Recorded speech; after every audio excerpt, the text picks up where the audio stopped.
Kathleen Kennedy may not be too happy with the latest comments to come out of Daisy Ridley and resurfaced onto the web. That is, that Daisy Ridley says that Kathleen Kennedy was basically the only person, along with a few others, to know that she was going to step on the stage at Star Wars Celebration. But if you've been paying attention to this channel, you know that we made that claim boldly. It's partly what skyrocketed this channel and let people know that we had great sources. And thank you to those sources. But now, with Daisy Ridley just naming Kathleen Kennedy, it's pulled Bob Iger out of the spotlight and put Kathy back in it. We don't think KK is too pleased. We'll tell you why right now.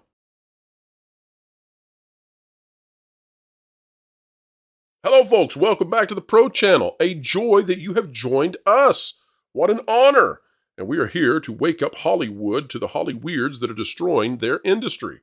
Today, we're talking about Kathleen Kennedy, and we're discussing the fact that a recent quote by Daisy Ridley has Kathy back in a really bad place, and that is, it's sort of abdicated Bob Iger from the role he played in bringing Daisy Ridley and the Rey character back to Star Wars. And now Kathy's in the hot seat once more. Folks, get ready for an excellent video with an awesome panel. We'll go to them now. Talking about movies that are dirty, this is getting more and more dirty in terms of whether or not this film's ever going to see the light of day.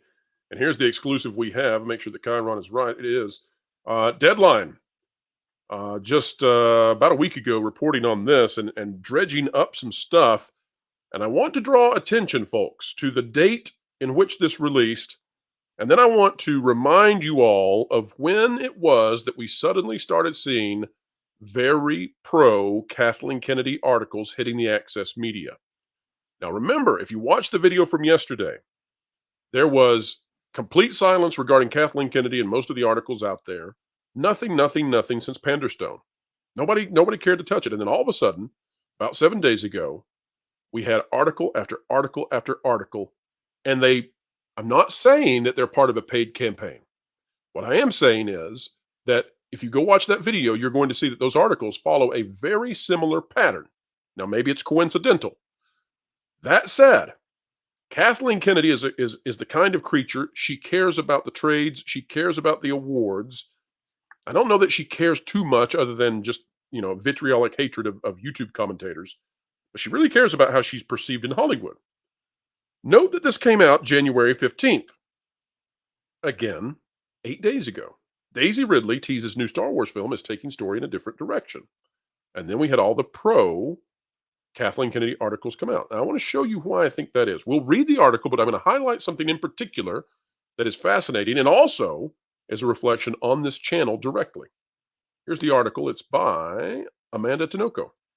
Daisy Ridley is set to reprise her role of Rey Skywalker in an upcoming Star Wars film directed by Sharmeen Obaid-Chinoy.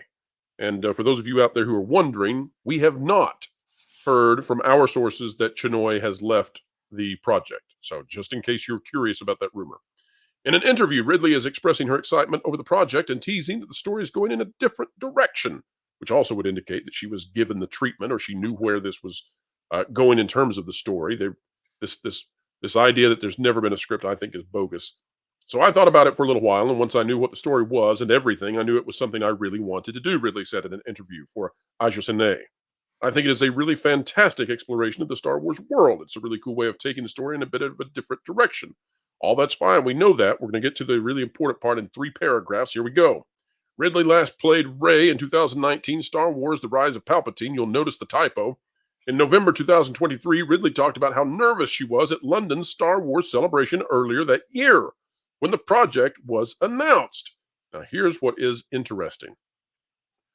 Daisy Ridley, who is always a fan of the show, and she believes in what Jonas says, which is not to make references to excrement in any way. She says, I was pooping myself. Pooping myself. She said it, not I. Before I went on stage because no one knew I was going to that, she told Collider. No one knew I was going to Celebration, bar like Lucasfilm president Kathleen Kennedy. And there were a couple of people. I was so nervous. Oh my God. She continued, it was such a wonderful reception. I'm very excited. The story is really cool. Now, here's where things get a little interesting. And this is why I think that you started seeing very pro Kathleen Kennedy articles suddenly popping out of the woodworks. This statement right here, according to some people we've talked to, this statement is actually problematic for Kathleen Kennedy. And that is because, Jonas, who did we say the edict probably came from that they needed to make a Rey movie? Bob Iger, because I almost said Rey. Daisy Skywalker's. She claimed that name, so it's fine. She started showing up at the Lucasfilm offices after Bob Iger came back. Jonas, is there any chance in the world that Daisy Ridley walked on that stage without Bob Iger knowing it? Absolutely not. Absolutely not. There is no way, unless she was going full rogue, which I don't think that Kathleen Kennedy would still be here in January 23rd if she was going full rogue, with the company having just transitioned CEOs to have someone that rebellious in their midst. Let's live in the real world, and that didn't happen. Now, so let's parse this out. Look at this deeply, okay? You got to understand this beyond just reading the words. We got to see it at the meta level.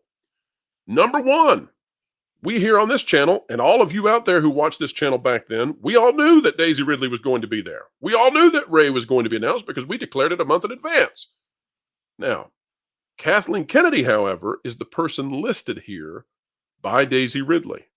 Kathleen Kennedy knew that she was going to be at Celebration, and a couple of people, but she doesn't name the couple of people. It's one of those has to be Bob Iger.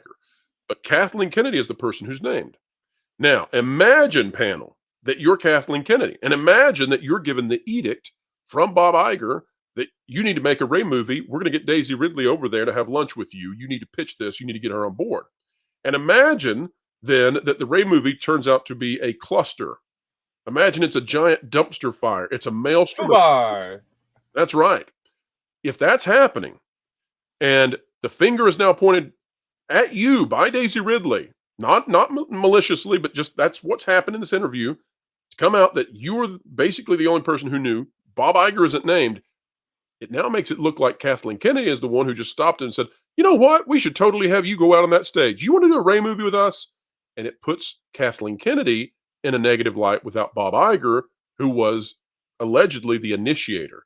And I think that is why Kathleen Kennedy is in so many of these positive articles all of a sudden, because there needs to be a cleanup crew that comes in to fix this, because now the finger is pointed at her again. She's the one who's in charge of the Rey movie. She's the one who can't get it made again.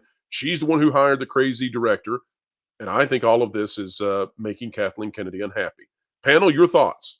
Feel free. Honestly, oh, sorry, I didn't mean to interrupt you into your thought there, but like, honestly, it's funny you brought this story up, and I didn't get a chance to see your report on it yet, Bill, but I've been wanting to, because last week when all this fervor was going on, Price of Reason is a panelist. Jonas, don't you tell him. Jonas, you let him talk. Don't you tell him. Is he part of this story? Because that's probably, I'm sure, where a lot of this is coming from, because he had noticed this over the last couple of years. He's been paying attention to this Jermaine Lussard.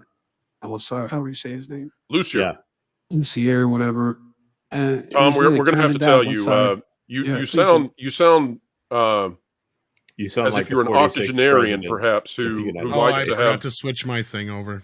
Tom, how are the hairs on your legs? Are they still blonde? I'm sorry, I should have to repeat all that because now it won't sound credible. But no, Tom. We thought it might be Corn Pop had broken into the office with you. He did. I'll blame it on the cat. Finally come for us. All right, Tom, tell us about it. As I was saying, Price of Reason had noticed that over the last few years, this Jermaine Lussier had been running a lot of interference for Miss Kathleen Kennedy and Lucasfilm, and on the cusp of all the reports, which I think included you guys, saying that the Rey movie was delayed indefinitely. This story had come out from IO9 through Gizmodo or whatever the heck it's called, through this guy, and from there, that's kind of what started the no, it's still on. But then there's another part of the story that I kind of noticed it was weird. And that was all of a sudden this talk about Sean Levy being involved in a Star Wars movie, and it may involve Rey. So I started to wonder if this whole thing was set off by him being talked to and brought into this project, Charmaine being upset because she knows he's a director, and that means he's probably going to take her spot. They've had a revolving door of writers so far on this project. And so, I think Kathleen Kennedy's freaking out because the news is not looking good for her.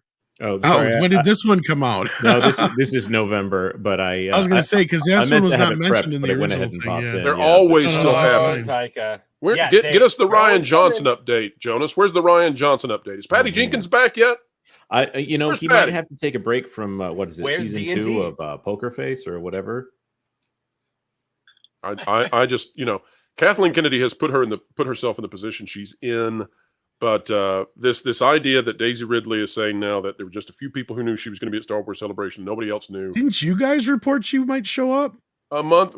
We put the credibility on the young channel. Remember, this channel was only like 4 months old at the time. Maybe I was going to say. Put the entire credibility of the channel on the line, and made an entire hour-long video about it. And gosh, if she had backed out or if something had happened, we were in trouble. But sometimes you take those moonshots and say, well, this is what we really believe is going to happen. But all of that said, what do you all think? We had a source on that one. That you almost make it sound like we didn't have a source on that one. Well, no, but it's a dang good source. Clarification. Jonas, have you not heard? We make this stuff up. Maybe you haven't heard. Oh, no, we're really, really lucky. We can't win at the lottery, but by gosh, we win on the scoops. Well, and the only reason you put something like that in a story is to try to discredit guys like you, is my point, right? Like, because they would do the same thing to us for years with Star Trek and the 25% thing. And then what did they finally come out and say? That's by the way, everything has to be 25% different. Yeah. Huh? Say that again? I forgot about that. What? Yeah, for those of you who don't know what that is, that's you have to make a 25% change in order to not pay the original creator? Well, it was part of the deal, and this was the thing: they had run interference on this for years and years and years, claiming, "Oh no, this is not true. This is not true. There's no such thing as this 25% different thing. You guys are full of crap. There's no other timelines. There's just the Prime timeline." And then we come to find out that the Prime timeline isn't even the OG timeline, right? So, and then years and years after all this stuff is settled down and nobody gives a crap anymore, a story finally comes out that basically confirms everything we had reported over the last few years, right down to the 25% different part. So again, like, I don't believe half this stuff when half these people come out and run interference for this stuff. I generally believe the first report that comes out, because like you guys were spot on when you said Rey is coming back, and everybody else is like, no way. And you guys called it. I give you credit for that, because that was one of the first early things I really remember, like you said, on your channel, you had out there and everybody couldn't believe it. And that's why I think it's no coincidence they have her saying that, oh, nobody knew. Yes, we did. We knew because the pro told us. Talk of town for a while there.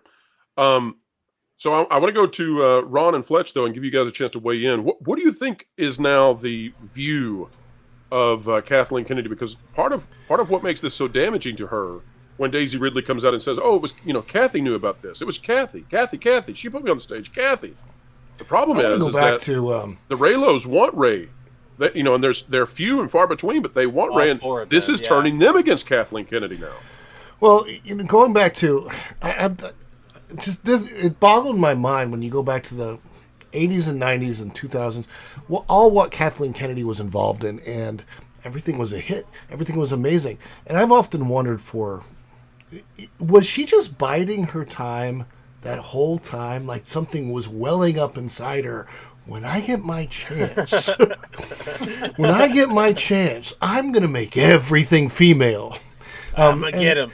It just, that's what it feels like with her. Like everything she's put out has not been good, but it feels like her version of a weird revenge on, I don't know, was she I think that I think during the filming of Temple of Doom, Kathy Kennedy may have fallen and hit her head, and she thinks Kali Ma is not for the heart, but for the testicular region. Well, anything goes.